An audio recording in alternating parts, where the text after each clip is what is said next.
श्रीमद् वल्लभाचार्य जी महाराज एक बार ब्रजभूमि आए। उनके आगे पीछे इतने वैष्णव चल रहे थे, रोड सबको आगे से हटाते हुए चल रहे थे, हटो हटो हटो, स्वामी जी आ रहे हैं, श्रीमद् वल्लभाचार्य जी आ रहे हैं। एक ब्रजवासी अपने खेत में बैठा था, तो शिष्यों ने आकर के कहा, बोले आगे से रास्ता खाली करो भैया, श्रीमद् वल्लभाचार्य जी महाराज आ रहे हैं। तो ब्रजवासी ने कही, बोले श्रीमद् वल्लभाचार्य जी कौन है? तो उनके शिष्यों ने कहा, बोले वो भगवान के अनन्य भक्त हैं। तो ब्रजवासी ने कही, बोले कि वे अनन्य भक्त हैं तो हम ठाकुर जी के फनन्य भक्त हैं। शिष्यगण बोले, बोले फनन्य क्या होता है? फनन्य कोई शब्द ही नहीं होता। बोले हमने अनन्य भी नहीं सुना कभी, ब्रजवासी तो ऐसे ही होते हैं। तो वैष्णव बोले फनन्य क्या होता है? तो ब्रजवासी बोले पहले तुम बताओ अनन्य किसे कहते हैं? बोले न अन्य इति अनन्य, जो कृष्ण के अलावा अन्य किसी देवता को चित्त में धारण नहीं करते उनको अनन्य कहते हैं।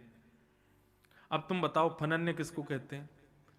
तो ब्रजवासी बोलो कृष्ण के अलावा और भी कोई देवता होते भी हैं, ये भी जिसको नहीं पता हो वो फनन्य भक्त है। आप कम से कम जानते तो हो कि कृष्ण के अलावा भी देवता। हमें तो पता ये है कि हमारा कन्हैया ही है, वहां के अलावा कोई है ही ना है। ये भक्ति जिसकी है वो फनन्य भक्त। अच्छा, फनन्य कोई शब्द नहीं होता, ये ब्रजवासी तो ऐसे ही आनंद करते हैं। तो अनन्य भक्ति। तो वैष्णव जब ठाकुर जी से किसी भी प्रकार का संबंध बना लेता है, एक बार भी ठाकुर जी को नैन भर के देख लेता है, तो फिर उसके बाद वो गलत जगह धन खर्च करता है या गलत जगह जाता है, गलत समय व्यर्थ करता है, ठाकुर जी को कष्ट होता है।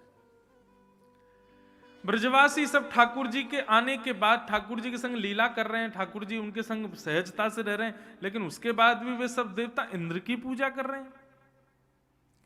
ठाकुर जी को लगा इससे तो इंद्र का अभिमान बढ़ेगा, और भगवान ने सब ब्रजवासियों से कहा कि भैया पूजना है तो नारायण को पूजो, क्योंकि उनके पूजन से सबका पूजन हो जाता है।